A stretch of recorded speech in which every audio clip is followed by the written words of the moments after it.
Pledge of Allegiance. Pledge allegiance to the flag of the United States of America and to the republic for which it stands, one nation under God, indivisible, with liberty and justice for all. I want to start out, first of all, thanking the Grassroots group for coming this evening. Esmeralda, Monica, thanks for bringing all your students with you tonight to our council meeting. We appreciate it. So now they're going to see how our council meetings work. Okay, roll call, please. Steve Beardsley. Present. John Large. Present. Brant Fuller. Present. Joe Palmer. Present. Megan Sheets. Present. Clarence Worthen. Present. Eric Woods. Present. Everyone? Yes. Please also remember to speak into your microphone tonight so that our people at home can hear, and also Megan. Okay, on the agenda first, we have the minutes from the October 10th, 2023 regular meeting. Move approval of October 10th minutes. Second. Roll call, please. Steve Beardsley. Aye. John Large. Aye. Brant Fuller. Aye. Joe Palmer. Aye. Megan Sheets. Aye. Clarence Worthen. Aye. Eric Woods. Aye. Okay, did we have any comments tonight? Nothing? Okay. I'm going to change up the agenda a little bit. Next, we're going to have new business, and we have Mr. Ed Rodriguez with us this evening. So he's going to speak to us for just a few minutes about this program that he would like for us to find out information on. I think we generally start off by saying our names and addresses. Edelmiro Rodriguez, 11746 Lawndale, Plymouth, Indiana. Mayor, Councilor, Worthy Treasurer, Police Chief, members of the Frankfort City Council, members of the Grassroots Leadership Development Program, and the general public. Vengo representando a La Voz Unida. I am here on behalf of La Voz Unida and for all of those from my city and yours, and from corner to corner of this great state who live in fear and anxiety daily because they must drive, and yet they know that it is illegal. The undocumented and those that are not able to comply with the current BMV requirements to obtain a state-issued identification card or a driver's license, they have real needs just like you and I. These folks must work to feed and clothe and shelter their families. Their children need to attend school, and on occasion, they need to seek medical aid. We enjoy the luxury of being able to use our local resources, such as our wonderful libraries. These folks cannot, because they simply do not have a form of ID to prove who they are. This evening, La Voz Unida requests that you please consider a resolution from the City of Frankfort in support of Senate Bill 248 that passed through the Homeland Security and Transportation Committee. This proposal has been in the works for many years and fails due to what the legislative body considers a lack of support. In February, it stalled once again at the appropriations stage. This is truly a bipartisan effort.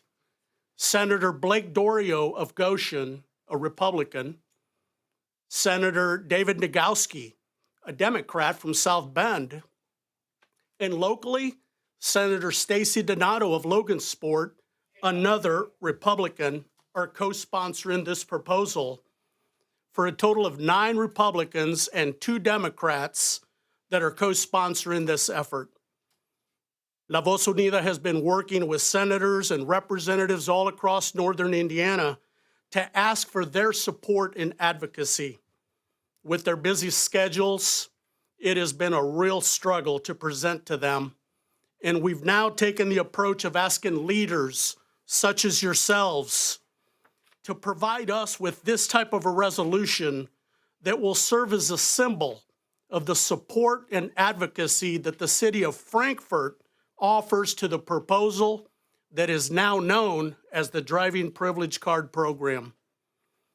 As we move into the packets that La Voz Unida has provided to each of you, I'll briefly touch on some of the documents and then go a little more detail on some of the others. The first document, Safer Roads, A Stronger Indiana, is a very well-written description of the proposal in a very easy-to-read format. The second, the fact sheet, is a quick reference and bullet point sheet that explains things very clearly. Both documents were prepared by the students at Notre Dame University who are working diligently to get this proposal to become a law. The third document is an article from the National Conference of the State Legislators that does a tremendous job of enlisting the details of the current states that have adopted this program into law, which, by the way, is 19 states in the United States of America. A lot of great information in this article here. There is one state that is missing because in February they just passed this into law, and that's the great state of Minnesota. The fourth document is a letter written by one of the young members of La Voz Unida, 18-year-old senior Michelle Breve Galeano, and this is a letter written to the mayor. The fifth document was prepared by one of the members of La Voz Unida and is truly the heart of our presentation when we speak publicly. I always like to add, it's important to know that we only state the facts when we speak with the general public. We do everything that we can to eliminate misinformation, misunderstandings, and rumors on the bill proposal. Please bear with me as I read this document because it is very important. Senate Bill 248 will require, which by the way, not everyone will qualify for the driving privilege card. It will require every candidate that wants to participate in this program to pass a written test at the BMV. The BMV, by the way, is the ones that are vetting all of these candidates. They will also be required to pass a driving test with a BMV instructor. These drivers will be forced to carry full coverage insurance on their vehicles. The card will only be good for 1 year. At this point, they're talking about a $50 cost. I just went and got my license renewed, and I paid $17.50 for 5 years. These folks will have to pay $50 annually for a total cost of $250 versus our $17.50. Some of the most important things here, this card cannot be used for identification purposes. This card will not and cannot be used to vote. This card cannot be accessed to federal buildings, nor can we fly or board an airplane or pass security with this card. This card at this point is not allowed in other states. Finally, at the end of the packet are 15 approved resolutions from across Indiana for you to review. South Bend, a city of 104,000 residents. Hammond, 77,000.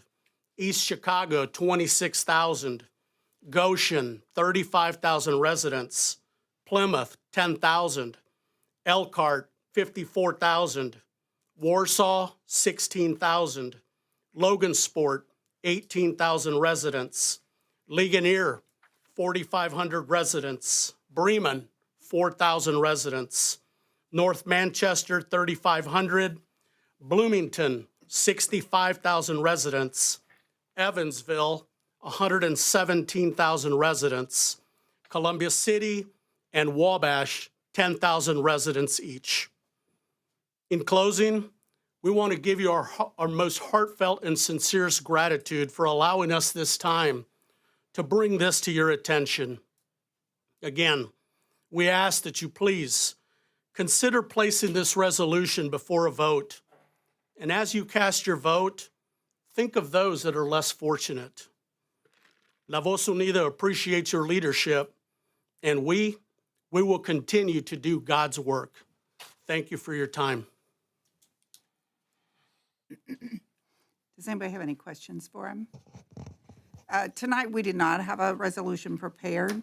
We want him to come and speak and then give the council the opportunity to read the materials and make the decision for if we want to have a resolution or not prepared by our city attorney. So, anybody have any questions? I appreciate him bringing it before us. Yes. Thank you. I would also say, Mayor, I'm more than willing, La Voz Unida is willing to come back. I know the packet has a lot of material in it. Once you've taken the time to peruse it and do your own research, I would be more than willing to come back and answer any questions you may have. I just want to say, we were provided copies of this in advance, and I studied it thoroughly. I don't think you're going to find very many Republicans that support it more fully as far as what it is you're doing. Right. Where my difficulty is that there are lots and lots of issues that the state is dealing with. And this really, I understand what you're looking for is a statement of support, which I intend to contact my legislators personally and encourage others to do so. And as a former lobbyist for my profession, that's very effective too, is to get a lot of individuals to do that. I don't want us to turn into every time a major issue comes along that we have to deal with an issue that that we don't have the final say on. The state legislature does. And so I'm torn right now because I'm very supportive of this. I have a heart for it. I want this to happen for you, for us, for all of us. Right. But I'm torn that I don't know that this is the proper way for our city council to do that. So that's what I'm going to be wrestling with over the next month. So is it okay if I Absolutely, answer? sir. I agree with what you're saying. I've had many comments, conversations from senators, with representatives. I think at the end of the day, we all agree, we're a country of law and order. That seems to be the new term. And so I had a conversation with Sheriff Redmond out of St. Joe County, who is, he testifies at some of these hearings and things like that. And he shared some interesting information with me about suspended drivers on our roads all across the state of Indiana. There's 950,000 suspended drivers on any given day on our roads. These folks will not go get their license because they cannot afford the SR22 insurance that is extremely costly. This program will tend to harness folks and force them now to understand the rules of the road. At this point, we don't know. So they'll have to pass these written exams. They'll have to go through the BMV. We should all feel comforted that at least we'll know that they'll have full coverage insurance to protect us. At this point, that is not the case. And you're absolutely right. There's 150 folks in the state of Indiana that will vote on this. But a lot of our legislators, for whatever reason, tend to hide behind the one word, and that's constituents. So with some of the senators that we speak with, they're telling us that this grassroots effort right here, which is a resolution, is simply what I said. It's a symbol of, you can't tell me that the city of Frankfort does not support this, Senator, because we have a resolution from your mayor and from your city leaders. And that's really the purpose and why we're heading down the direction and the path. You heard some of these cities. We're traveling all over the state to try and garner support because we recognize that this is an uphill battle. I think it'll shock you to know how long this has been in the works. 2024 will be year 14, and we still can't get this passed. And we should have a hard look at ourselves as a community and say, they're my neighbors, I work with them, they're my kids' friends or whatever. And we're just regular people. we're just here asking for, I could share stories with you of mothers that have been arrested in front of their children, handcuffed and taken to jail simply because they don't have a driver's license, because they don't qualify for the 4 different categories that the BMV mandates. And now they're asking for a 5th. And so it becomes even more complex for someone to try and just integrate into our society and do what's right. I'm absolutely in agreement with you on as far as the issue of the need for it. And my struggle is with the process. Anyone have anything else for him? My only thing would be, I mean, it's a yay or nay vote, so I would say bring the resolution to us and let's see what happens.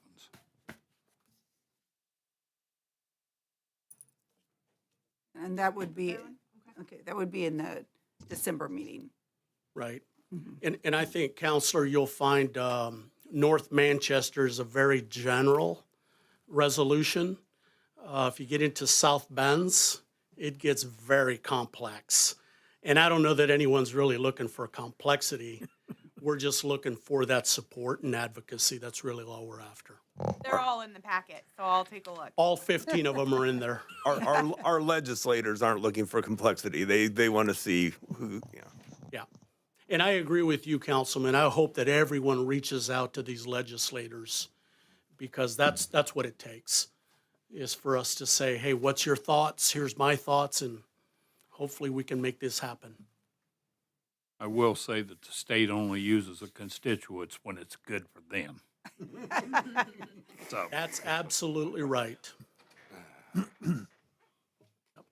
anybody have anything else?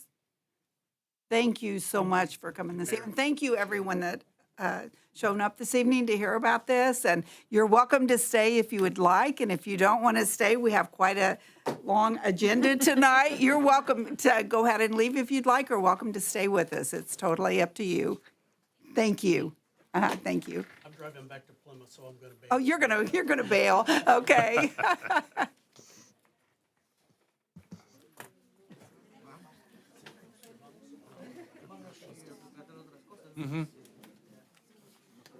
Yes.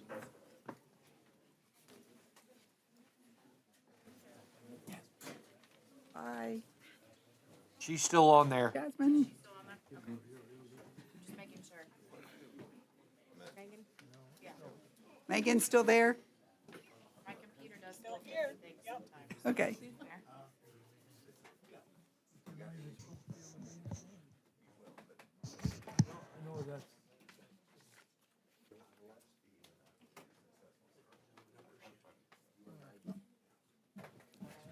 Thanks for coming.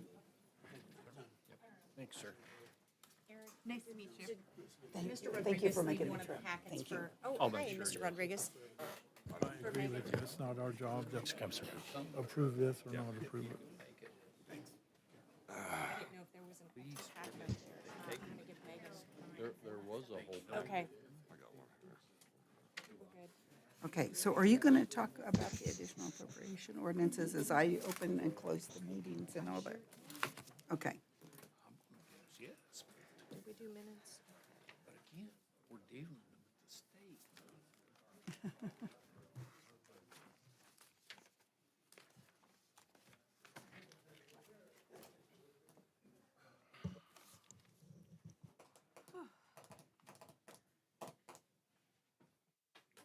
We done yet? Is that everyone? Oh, there's Isaac. I still have a lot of stuff on here.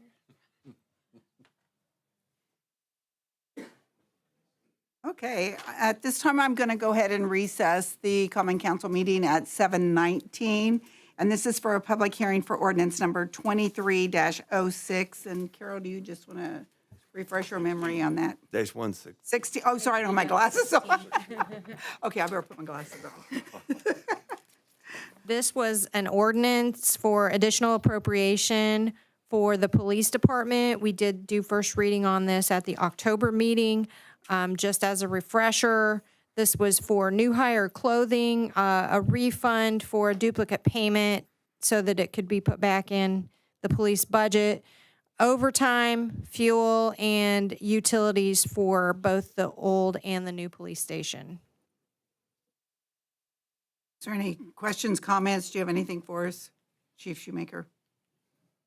Anything you want to? Okay, thank you. Okay, This is up for second reading, yes. so now since we've changed, that we just have 2 readings, then the public hearing will be at the second and final reading. So that's a little bit of a change for us from the past. Any comments, concerns? Okay, we will go ahead and close the public hearing at 7:20 and reopen the council meeting. I'll move to pass ordinance 2316 on second reading. I'll second. Okay, anybody have any questions? Okay. Roll call, please. Steve Beardsley, Aye. John Large, Aye. Brant Fuller, Aye. Joe Palmer, Aye. Megan Sheets, Aye. Clarence Worthen, Aye. Eric Woods. Okay, ordinance number 23-16 passes on the second and final reading. And then you submit that to the state and get approval, is that correct? Yes, it's automatically approved once it gets entered Once it on gets- Gateway now. Okay, That's how that works. okay. Next on the agenda is ordinance number 23-17. I move we read ordinance 2317 by title only. Second. Okay, roll call, please. I'm sorry, who was that second? Clarence. Clarence? Clarence. Thank you. Roll call, Steve Beardsley, Aye. John Large, Aye. Brant Fuller, Aye. Joe Palmer, Aye. Megan Sheets, Aye. Clarence Worthen, Aye. Eric Woods. Aye. Common Council, City of Frankfort, Indiana, ordinance number 23-17, an ordinance amending the City of Frankfort ARP Fund Plan. Any discussion? Or would someone like to make the motion to pass this on first reading? I would just like to remind council that this is a requirement for our receipt of the ARPA funds, that we do have to keep an ordinance and plan in line with the spending as we, I have been updating it every few months as we have been spending, so that if we get audited at any time or questioned, we are in alignment. We'll make a I'll make motion the to motion pass we approve ordinance this. 2317 on first reading. I'll second it. I guess Brant, did you put Brant for the first? I did. Megan, we got Brant for the motion and John for the second on that. Thank you. Sure thing. Roll call, please. Steve Beardsley, Aye. John Large, Aye. Brant Fuller, Aye. Joe Palmer, Aye. Megan Sheets, Aye. Clarence Worthen, Aye. Eric Woods. Aye. Ordinance number 23-17 passes on first reading. Next, we have ordinance number 23-18, and this is on the first reading. I'll make a motion it be read by title only. Second. Roll call, please. Steve Beardsley, Aye. John Large, Aye. Brant Fuller, Aye. Joe Palmer, Aye.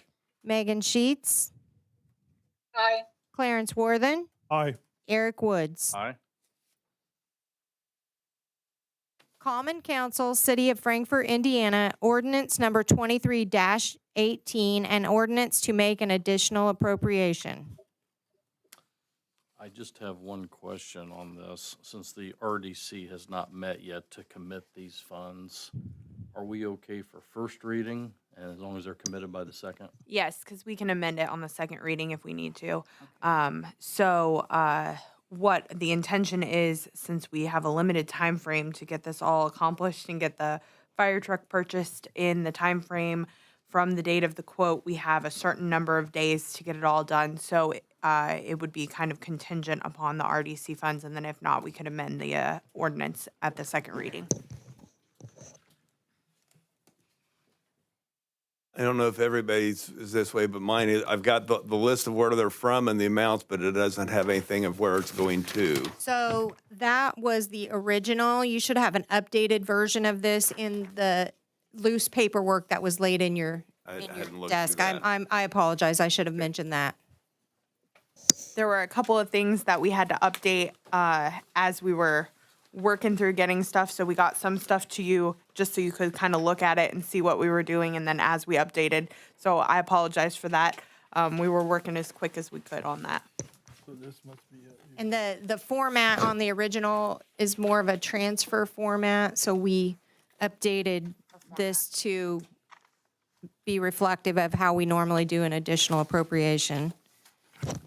Okay, the original one listed RDC 250, ARPA 150, General 476, and this just have this 476 on it. So the ARPA funds do not need to be appropriated, they're already in the budget. So Okay. we'll just have to transfer those, which they're in the same category in the 400, so I won't have to take that to council So approval. we just disregard those lines on this. And then the RDC funds, I don't believe will need appropriated. Is that correct, Alicia? I think that's correct. We don't have to appropriate those. I believe that it'll just be a transfer from Right. RDC to the general fund. Yeah. Correct. We And don't- again, the purpose here is this for fire equipment? Yes. Okay. Yes, so there is, I'll speak to the fire equipment. So there is a pumper truck that we are intending to purchase, and that pumper truck is, I can tell you how many weeks out it is, but it's 44, no, oh, that's the, that's the other one. 27 to It's 30. 27 to 30 months out. And it is, if we are able to purchase it outright without having to get financing, we get a pretty substantial discount. So the intention is to pay for all of that with funds from the city outright, and then that way we can get that discount and get that ordered. The time frame, we got a quote at the beginning of November. We will place the order at the end of November, contingent on RDC approval. And then we have 30 days from the date that we place the order to get funds paid to the company in order to get that discount. So we've got to get the timelines all right, but I think we can do it if everything kind of all works out. Just for future consideration, that both on the original one and this one, nowhere in there does it say anything about fire equipment. That just maybe, because as we're preparing for minutes, for meetings, I like to review stuff, and just if there's some indication as to that kind of thing on these things. Noted. Do you know what Thank fund you. we're going to put I will it- make that know next it's time. general Thank fund, you. but Sorry do you about know that. what No, not a problem. I just thought that would be. It would be in the Save some time 400s in in the meetings. fire. Absolutely, absolutely. I'll make that note. General, Thank you. yes. Okay. So she said it would be put in the 400s and fire. Yeah. And our additionals normally don't have that type of detail. They just show the fund that it's going into. What we could do is we could put like a little blurb with it to explain what it's Yeah, for. an So that way attachment or everybody something. knows what it is. Again, for when we're preparing for meetings, I see Hard, this, we I don't see this know. form, Absolutely. and there's a lot of money there, and it's like, what are we being asked to, because I like to consider things in advance. So. Absolutely. All right, Yep. thank you. And then the Thanks. 150 for the ARPA funds, that's already been appropriated, so we did not have to do that. You've already taken, it. We'll just have to amend the plan to show that. And an it's in RDC the is, plan. yeah, an RDC is not an appropriated fund, so. Thank you. The redevelopment commission will meet on the 30th, and pending their vote, when we come back for second reading on this, then you ought to be able to tell them then at that. Okay, Right, okay, good. right. So we'll know one way or another before the December meeting when we'll have to make a decision. And then if we do get approval from RDC, we can pass it on second reading in December and then get the funds paid by the end of the month, which will be sufficient to meet our timeline. So we'll have a public hearing the next, Correct. Yep, Yes. we'll get a public hearing on the calendar, and there's a notice that Carol already has prepared for that. okay. I move we you pass have a ordinance question? 2318 on first reading. Second. I'm sorry. I think Megan had a question. No, we can go ahead and vote and then I'll have a statement after that. Yeah. Okay, okay. So We're gonna we do had first, Steve And Clarence. and Clarence. Thank you. Ready for roll call? Yes. Steve Beardsley. Aye. John Large. Brant Fuller. Joe Palmer. Aye. Megan Sheets. Aye. Clarence Worthen. Aye. Eric Woods. Aye. Okay, ordinance number 23-18 passes on first reading. Megan, did you have something that you wanted to say?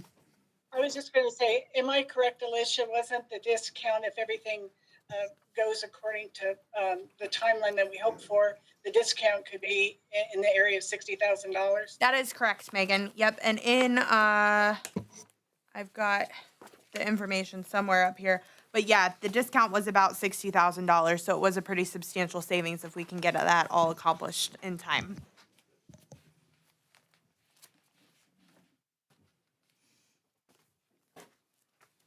Okay, so we're done on. We are done on 2318. Okay, next we have ordinance number 2319, and this is on first reading as well. Yeah. And this one I'll speak to Indiana Code. Can I first move that we read by title only? Sorry. Second. Roll call, please. Steve Beardsley. Aye. John Large. Aye. Brant Fuller. Aye. Joe Palmer. Aye. Megan Sheets. Aye. Clarence Worthen. Aye. Eric Woods. Aye. Common Council, City of Frankfort, Indiana, ordinance number 23-19, an ordinance to establish the number of reserve officers pursuant to Indiana Code 36-8-3-20. So Chief Shoemaker came to me and informed me that Indiana Code was changing regarding the number. We have to now establish the number of police reserve officers in Indiana Code requires us to do that. So what this ordinance does is it just establishes that we're going to have 5 police reserve officers, which is what Chief Shoemaker told me. So if that's wrong, Chief, I'm sorry. But anyway, that's what this is. So all that does is it just establishes that we have 5, and that satisfies Indiana Code. So we're now compliant with that.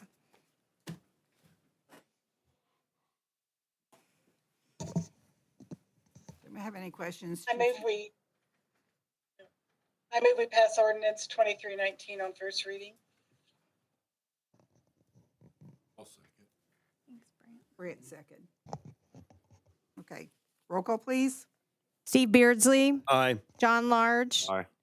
Brant Fuller. Aye. Joe Palmer. Aye. Megan Sheets. Aye. Clarence Worthen. Aye. Eric Woods. Aye. Okay, ordinance number 23-19 passes on first reading. Next, we have ordinance number 23-20, and this is also on first reading. Motion to read by title only. Second. Roll call, please. Steve Beardsley. Aye. John Large. Aye. Brant Fuller. Aye. Joe Palmer. Aye. Megan Sheets. Aye. Clarence Worthen. Aye. Eric Woods. Aye.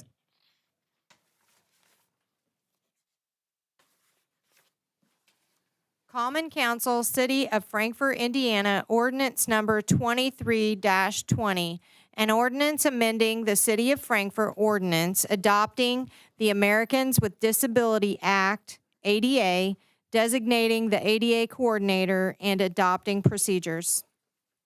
Okay, Don, did you want to speak to us before we go ahead and take the vote on that? I would, if I could, Mayor. Thank you Okay. very much. Not only myself, Tim Clark is here from Intact. He's the gentleman from the management group that will be helping us through this process of self-evaluation and the transition plan. So the American with Disabilities Act is a comprehensive federal civil rights statute enacted in 1990. Comprised of 5 major parts or titles, the ADA purpose was to provide a clear and comprehensive national mandate for eliminating discrimination against individuals with disabilities. For over the next 2 years, the city will strive that all residents and visitors are able to access all services, programs, and activities, and will promptly investigate any formal grievances filed according to the grievance procedure outlined. Additionally, the city will strive to include annual budgetary allotments to make required improvements that will eventually make the various facilities fully accessible. with emphasis given to the improvements that most impact the ability of persons with disability to access facilities or programs. Where physical access cannot be provided, alternate means to provide program access to persons with disabilities will be provided.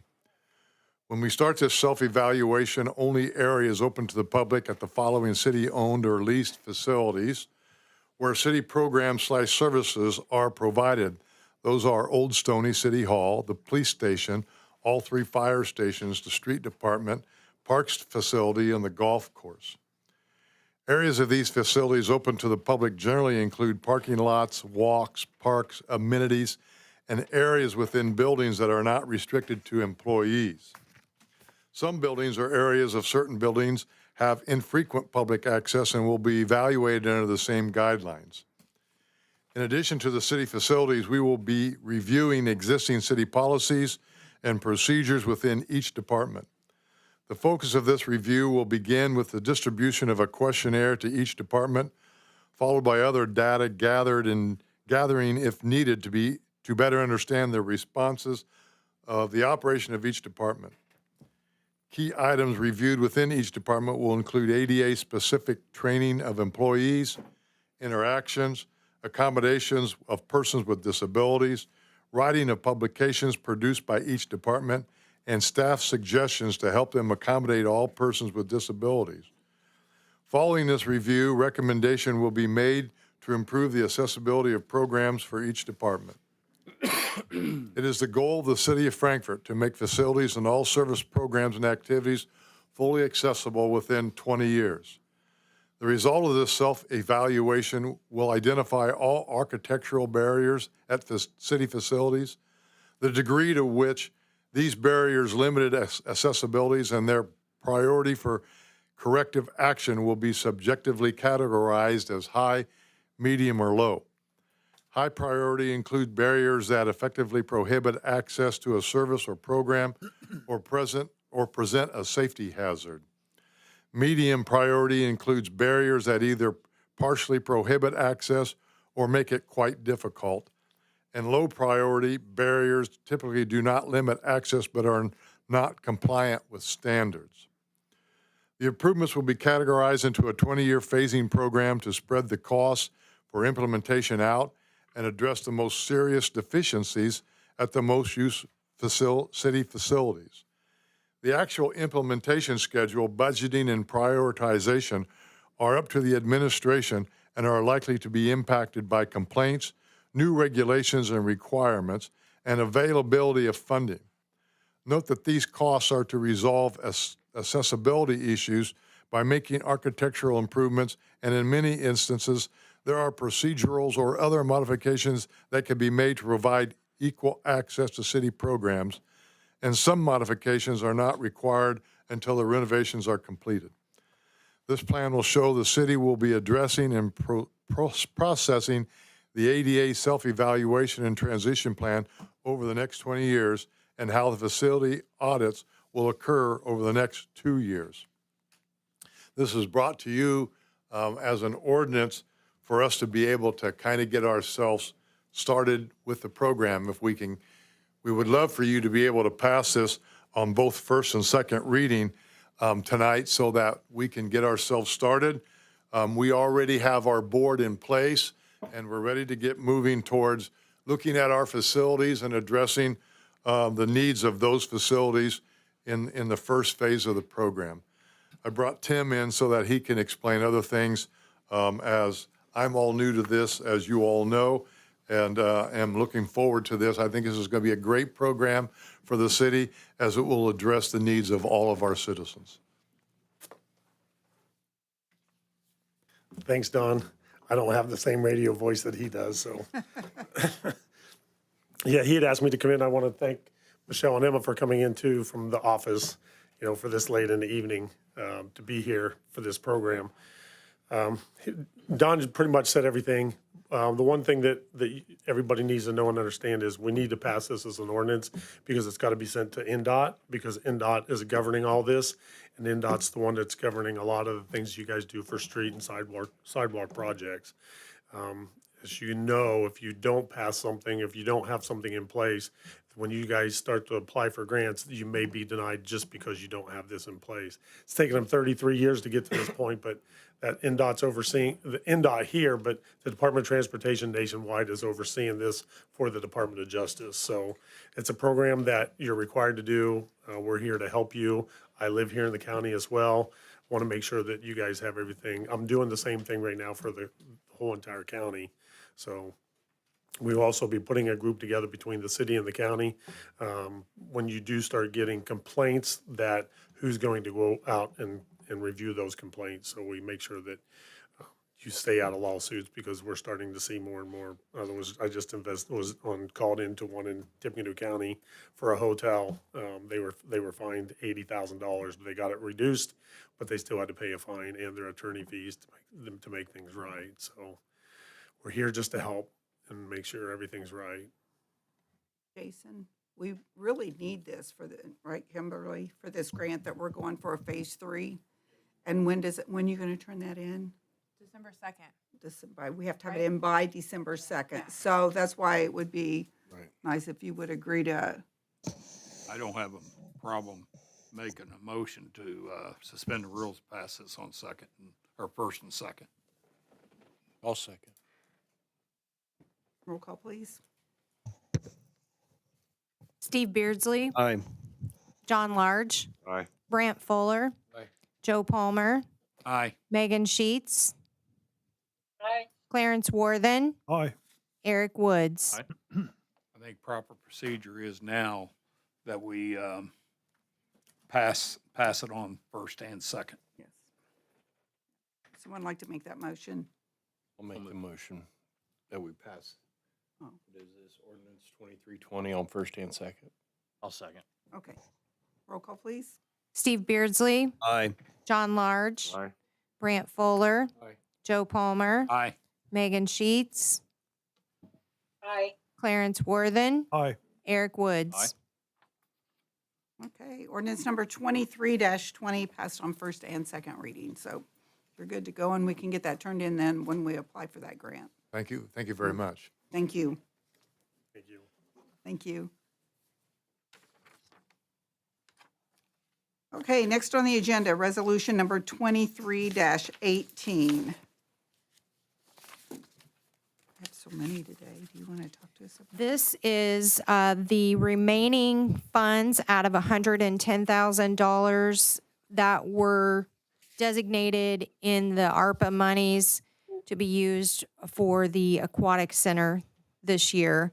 The bill only came out to $109,000 and something, so we wanted to move this back into economic development, where we anticipate spending more funds eventually. It's really just a little housekeeping.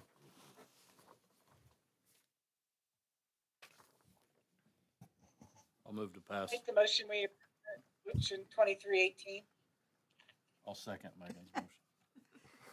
So we have a motion by Megan and a second by Eric. Roll call, please. Steve Beardsley. Aye. John Large. Aye. Brant Fuller. Aye. Joe Palmer. Aye. Megan Sheets. Aye. Clarence Worthen. Aye. Eric Woods. Okay, resolution number 23-18 is passed. Next, we have resolution number 23-19. This resolution is also a little bit of housekeeping with the resignation of the mayor's admin assistant.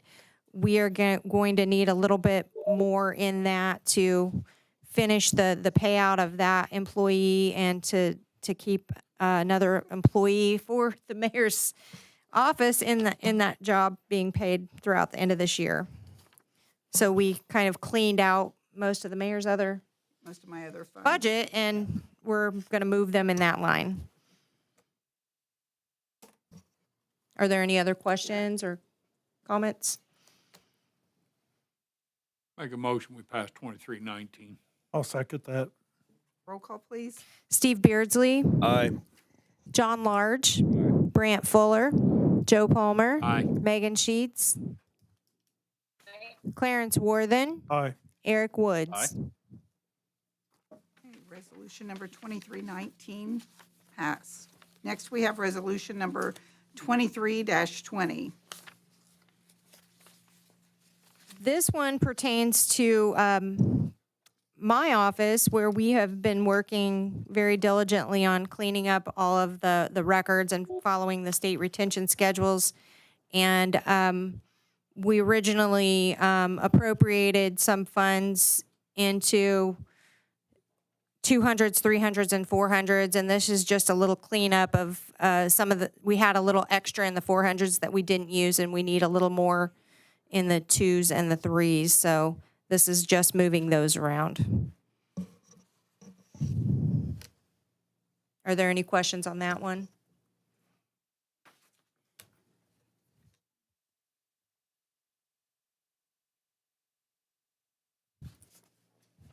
Anyone like to make a motion to pass resolution number 23? I make a motion, we pass resolution 2023-20, number 2320. Second. Roll call, please. Steve Beardsley. Aye. John Large. Aye. Brant Fuller. Aye. Joe Palmer. Aye. Megan Sheets. Aye. Clarence Worthen. Aye. Eric Woods. Okay, resolution number 23-20 passes. We may have some more of those in December, depending on the budgets that we're reviewing right now. Okay, so we're getting ready to do this, Donaldson's. Yep. Do you, are we okay? I can talk about it. Okay, yeah. Okay. Next, we have resolution number 23-21. Alicia, would you like to talk to us about that a little Sure. bit before we? So Donaldson's submitted a statement of benefits for personal property tax abatement. I believe that came before the committee, and I don't know if the committee has a recommendation, but I do have a declaratory resolution regarding that economic revitalization area. If the committee wants to make that recommendation and if the council wants to pass that. So what we would need to do is declare it an economic revitalization area, do a declaratory resolution this month, and then next month we would have a public hearing. And then if you all so chose, then we could do a confirmatory resolution and grant the tax abatement for the personal property pursuant to their SB1. We do have someone here from Donaldson's tonight, I believe. Would they like to speak, or do you want to, Shan, or?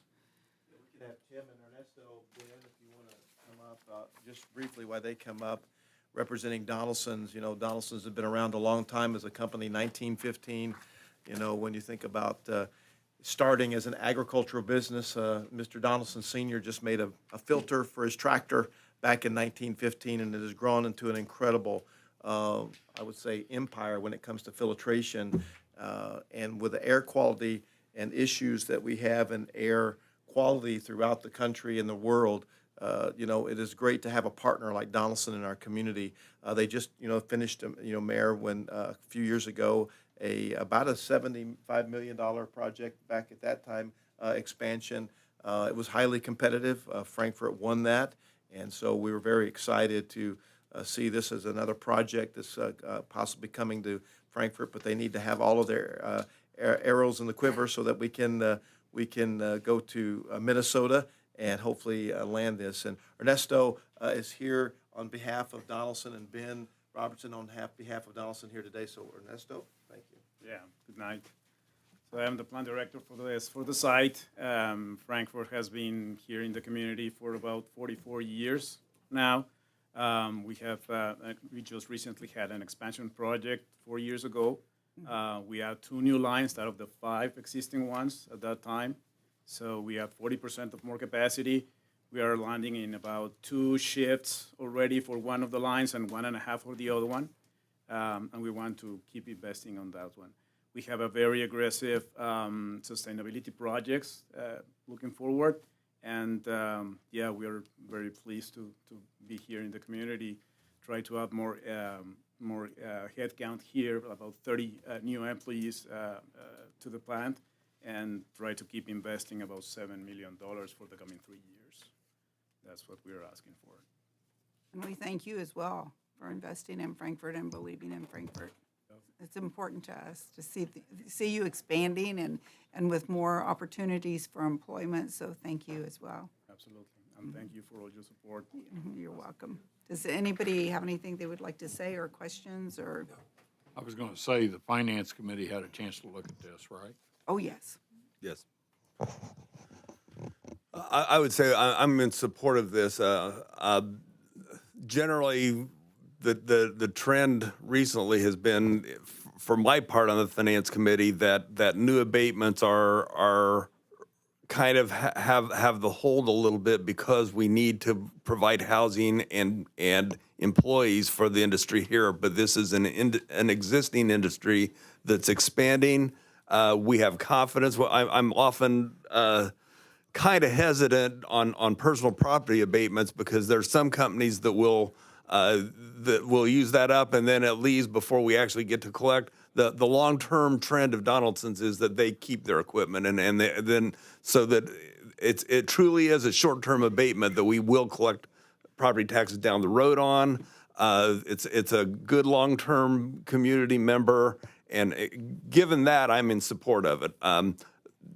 Doesn't mean that all abatements that come forward that we're going to rubber stamp anymore for a while, though, until we get some housing going.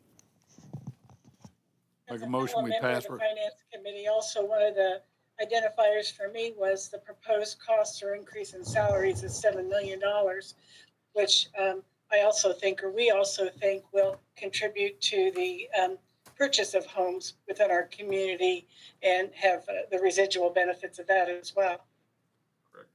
And I just wanted to, clarify, I asked her to make sure that it wasn't a conflict of interest that I vote on this because my son and ex-wife both work at Donaldson's, but it shouldn't be a problem because they're not in management, so. So I My just daughter works there 30 years. Right, so. She says it is. I don't know, 30 years is a long time, man. I'll make a motion, we pass 23-21. Second. Okay, any other discussion? Roll call, please. Steve Beardsley, Aye. John Large, Aye. Brant Fuller, Aye. Joe Palmer, Aye. Megan Sheets, Aye. Clarence Worthen, Aye. Eric Woods. Aye. Okay, resolution number 23-21 passes. And then at the next meeting, we will have the public hearing and the confirmatory. Yeah. Okay, thank you so much. Will I Thank send you. that to the media? If you don't mind, that's fine. Okay. We'll just need to fill in the dates and everything on the resolution number, I think. But that notice is all ready to go. And then I also have the confirmatory drafted as well. Okay, and I'll send that notice to you for review. Okay, sounds good. Thank you. Okay, next we have resolution number 23-22. It's a resolution of the City of Frankfort Common Council selecting preferred offer and authorizing execution of an agreement for services with selected offer. Okay, so we talked last meeting about the public-private agreement with Envoy Construction to build a fire station. We have worked on that public-private agreement. Last meeting, I let you know that we had a meeting with Reedy set up to determine whether or not it was financially feasible. We had that meeting with the Finance Committee and determined that we were able to move forward with the project on a little bit of a smaller scale than initially intended. But with that said, I did work with Envoy and get a public-private agreement ready to go. This public-private agreement would be for the new construction of the fire station. Initially, we were going to try to do a remodel as well. The direction that we're going at this point is that if there are funds available after the new construction, that we might consider a remodel. But at this point, we're going to focus on that new construction of the fire station.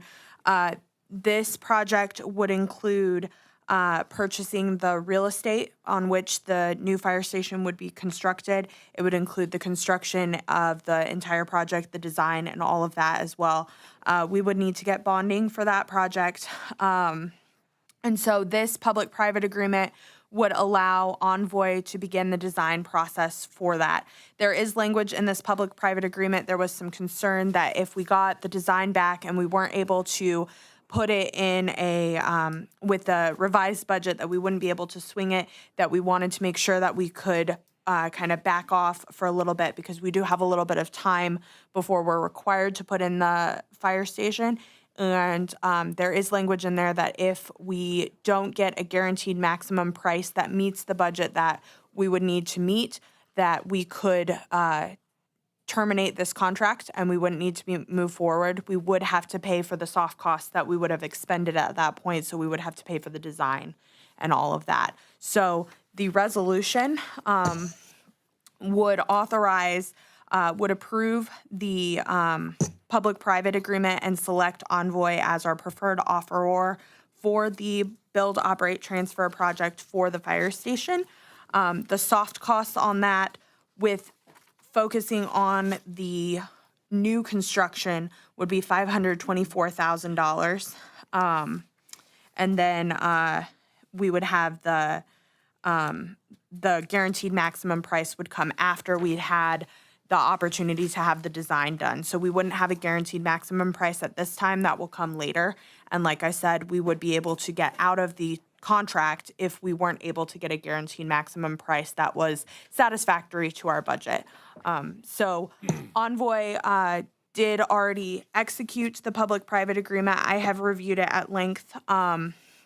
So if it's if the council so chooses, we could move forward with the public-private agreement tonight and pass the resolution, and then that would allow Envoy to begin the construction, the design phase, not the construction phase, the design phase, and start looking for a property that we could build on. My question is this.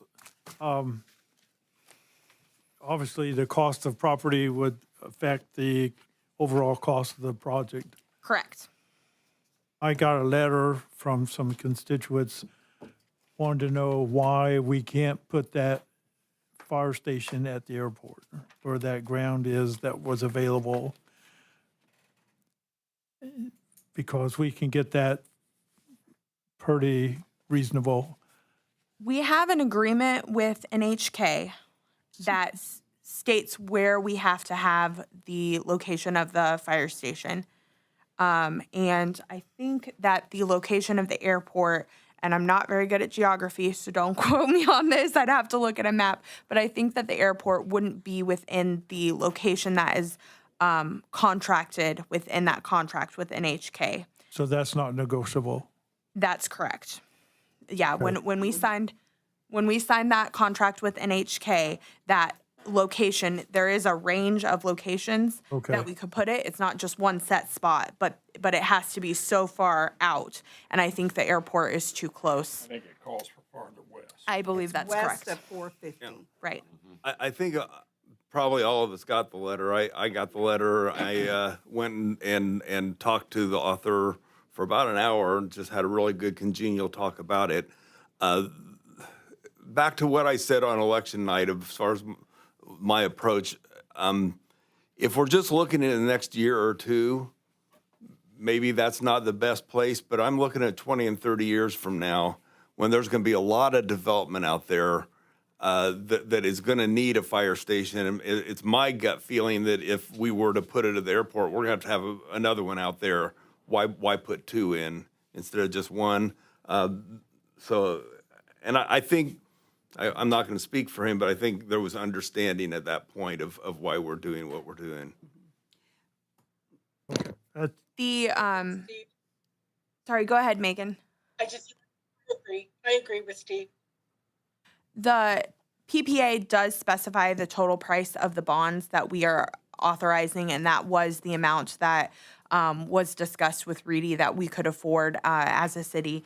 And so the guaranteed maximum price we won't be able to approve it if it's more than that unless we were able to get additional authorization from Reedy and find out that we could afford more. So that all said, the price of the land is going to kind of be contingent upon, how much we can build. So I do think that Envoy is looking for properties, and I'm hopeful that they'll find something that's on the cheaper end. But I think it kind of just depends on what, what is most important as far as the location. goes. We definitely do have to meet our contractual obligations, but from that, it's kind of up to you all what you all want. And that's a discussion that will happen as we start looking at properties. Okay. Is there any other discussion? Any other questions?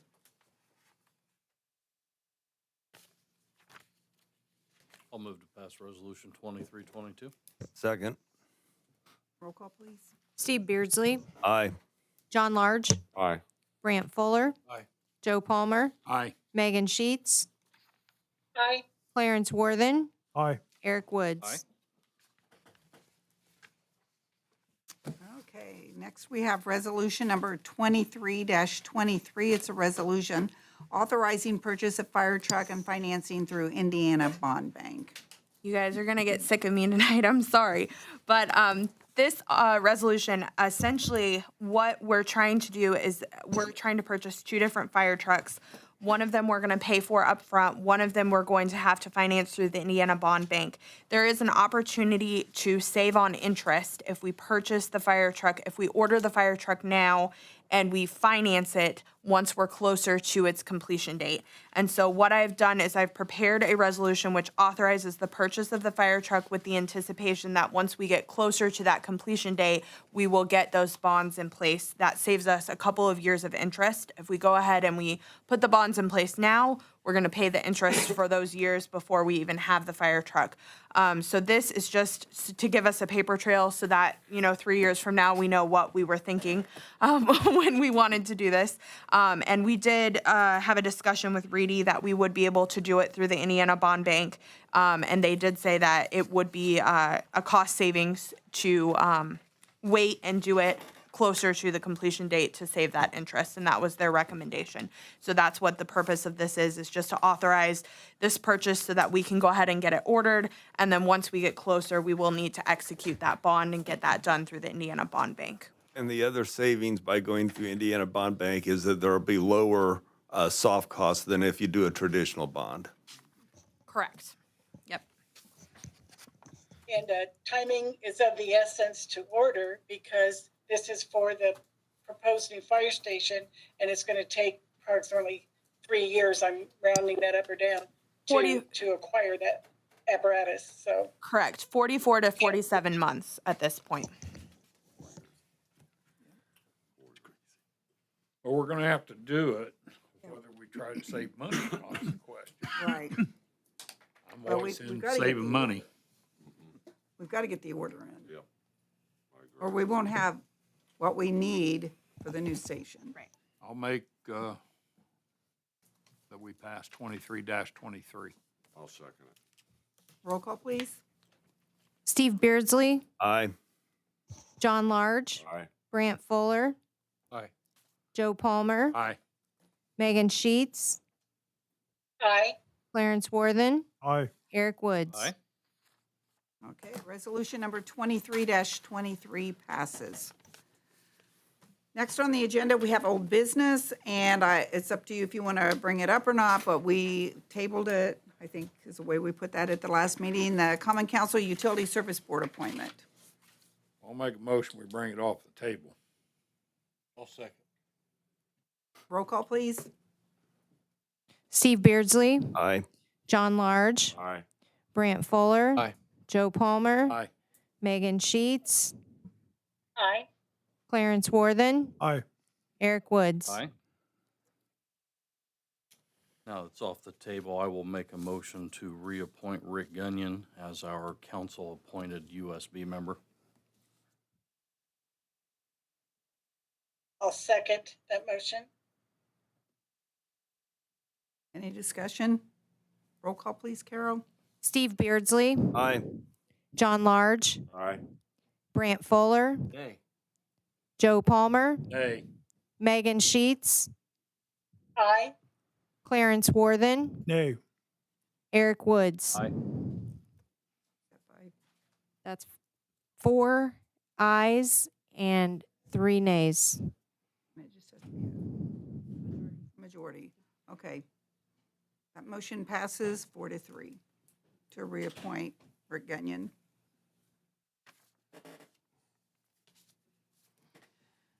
Okay, under new business, we have newly elected official training. Who wanted to talk about that? I had sent the council a link to the AIM training that's upcoming for newly elected officials, which I plan to attend. I missed it last time because I was caucused in after the time period that this happened. And I've been to it through, my other ventures into the elected world. And it's always a really good, solid training, just to learn the basics. And even if you're a seasoned veteran, you can still learn new things. So I always recommend that anyone that is an elected official attends this type of training. When is the training? And There are different times for council, clerk, treasurer, mayor. Council is Tuesday, January 16th. It's a one-day training. And I am not seeing the cost on here. While she's looking up that, I had asked Carol to bring that on the agenda here tonight because we want to make sure our new people have that opportunity. And it may require us to authorize those funds ahead of our new budget, I'm going to guess, for registration purposes. I don't think I have, do you have a? It's $109 if you sign up before December 29th. What are you looking Do for? you have the appropriation report? Yes. I think the council may still have funds, I'm not sure.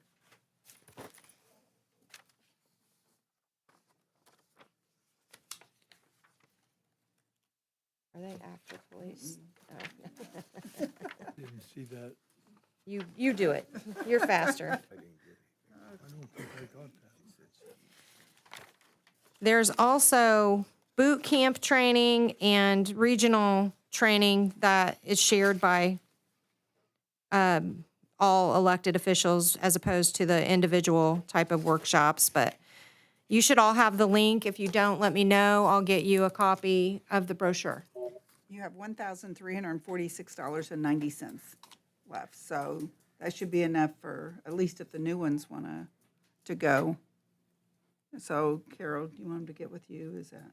Yeah, if you want to take a look and see which ones that you're interested in attending, let me know and I can get everyone signed up. Try to do it sooner rather than later so that we can get the better pricing, please. And I'll get you a brochure. Carol, I don't think I have a brochure. I will send you one. I don't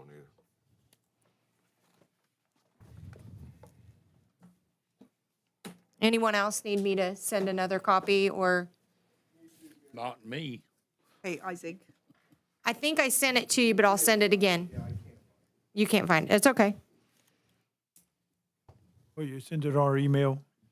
Yes. Okay. Or I can put a copy in your mailbox if you'd like me to just print it out, if it's easier for you that way. Whatever you prefer. and If you give me a also, I'll printed do copy. both. That'd be a good idea. I'm not sure if we have whatever you have, the iPad or whatever that you have for the council members. Have you found out anything? Mike's looking for it. Okay. If not, you do have $4,000 in your supplies, so we could buy that or however you want to do it. Said he'd get back with me real soon. Okay, so then you can have an iPad, and then we can get with Shane and get you set up and, okay, Jason would like to speak as well. okay. Do we want to do that before that interlocal agreement? It's up to you, Do Mayor. you have the interlocal agreement? Okay, Jason, did you want to talk now, or we're going to talk about that interlocal? I just wanted to address the council and let you know we got some good news today in reference to our MVH budget in January of 2024. And I'll send you guys all a copy of the information when I get to the shop tomorrow. But we had about 46 segments of roadway that, if you'll remember right, a couple of years, most of you anyway, we were working to get, we found out some of our roads were not in our MVH. And I've been working with Butler, Fairman, and Cypher for a couple of years now and got some good news today that 46 different segments of our roadways that were existing but we were not getting MVH funding for. We will now be getting MVH funding for starting in January of 2024, which is huge for us. Unfortunately, we lost a little bit of money before now. And then also, obviously with the new builds coming in with, I've already done it with Southridge Phase 2, and with Meadowbrook coming in and some of the other new builds, we'll continue to add those streets into our MVH where we'll be getting funding for those. But just wanted to let the council know we did get that information today. And it's been a long road, but it's nice to get that information once you get it. So just wanted to pass it on to all of you. Thanks. Okay, Alicia, do you want to talk to us about the interlocal agreement on the Kelly? Sure. All right. Promise this is my last thing. So the Kimberly has been working with Jason to get a grant for a pedestrian walkway bridge to go on Kelly Road, Mash Road. Mash Road. Oh, yeah. This is From Kelly Road to Haven Avenue. It's the Mash Road Phase 3. Yeah, I called it the Kelly Road Bridge because it's the there's MASH. yeah, I don't know why I got Kelly Road in my head. Anyway, clearly not good at geography, so don't quote me on those things. But anyway, yeah. Anyway, it's true. Well, Jay will tell you I'm really bad with geography. Anyway, so the Mash Road project, Phase 3, which spans from Kelly Road to Haven Avenue, there is a pedestrian bridge that we are working on trying to get a grant for. And this interlocal agreement would be asking the county to participate with the city to help pay for a portion of that pedestrian bridge. And it would be a pedestrian footbridge. The county, we haven't really approached the county on this yet because we just got the information to kind of get this interlocal agreement together. So that would be something that we would need to do and get the county's approval on it. But because we're on a time crunch, we wanted to bring it to you all tonight to see if we could get your approval on it. And then once we had your approval, we would bring it to the county and see if the county was interested in participating with us. I did get the interlocal agreement ready. I did send it to Tom Little just to see if form was okay. He had no issues with the form of the agreement. But again, it would be contingent upon presenting it to the county and having the county officials on board with this. The total cost of the project would be covered mostly by grants. And then it would be asking the county to pay for 20% of the project, which would be about $44,000. So again, this would be contingent upon going in front of them and asking them. And to my knowledge, that has not yet been done. But if you guys would like to approve this, then that would be the next step, would be to go in front of them and see if they would be in support of this to try and get that large grant for that project. And the grant is due on December 2nd. So that's why we're trying to, it seems a little backwards, but that's why we're trying to get everything all in a row and get it all done before that date. Since we only have one meeting in November, we were trying to get it done before then. So what about the road bed of the the bridge? Do we know the status of it? So, Jason, who was at the meeting? It was Bert and was there somebody else? Yeah, Rick from Highway, or from, county. What they talked about is that bridge is still good and good for another 18 years. So what we would ask them to do is, if they would be willing, is just the pedestrian bridge across there.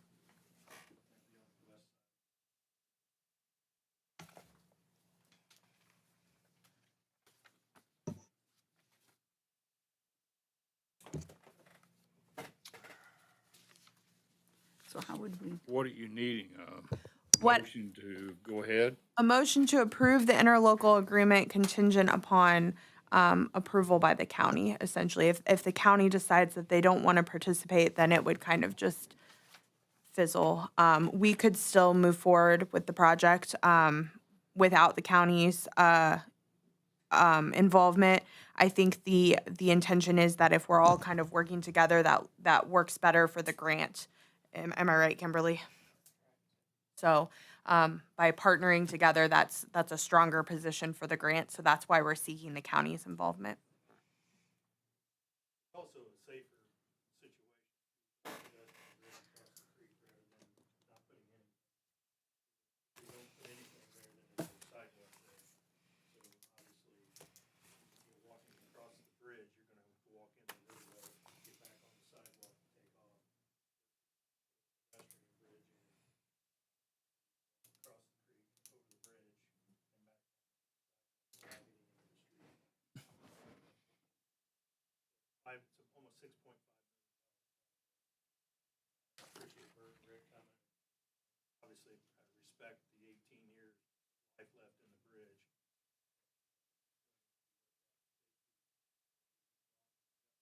Letters from different people, school board all night, talk to them about it. But we just want to try to work something out with the county.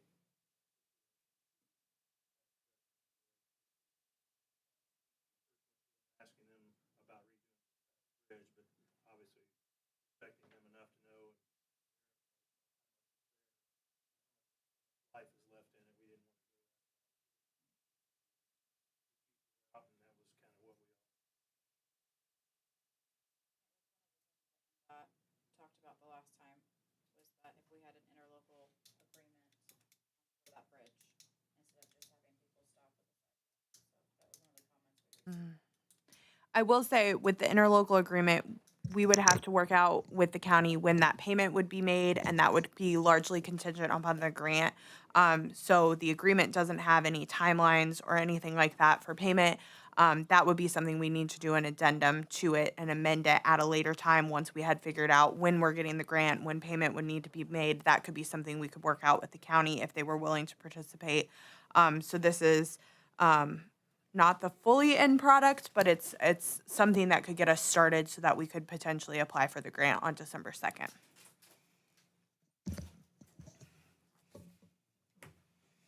I'll make a motion that we proceed with it. I'll second. Roll call, please. Steve Beardsley. Aye. John Large. Aye. Brant Fuller. Joe Palmer. Aye. Megan Sheets. Aye. Clarence Worthen. Aye. Eric Woods. Interlocal agreement passed. Now we need to discuss this with the county to see. Josh, you'll probably see us. I don't have any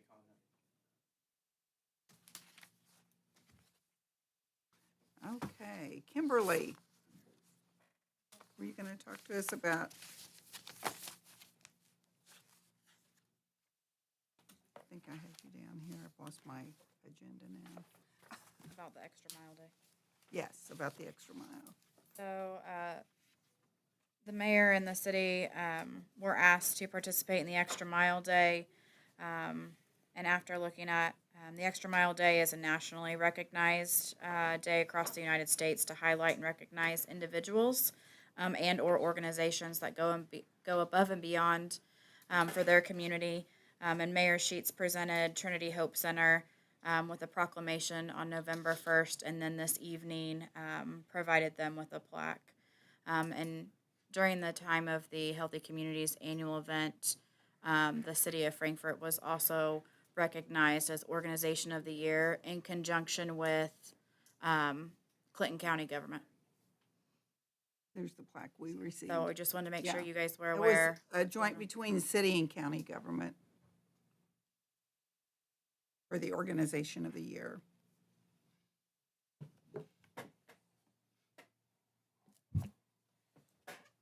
Okay, does anybody have anything else? Okay. So moved. That's your line. So moved.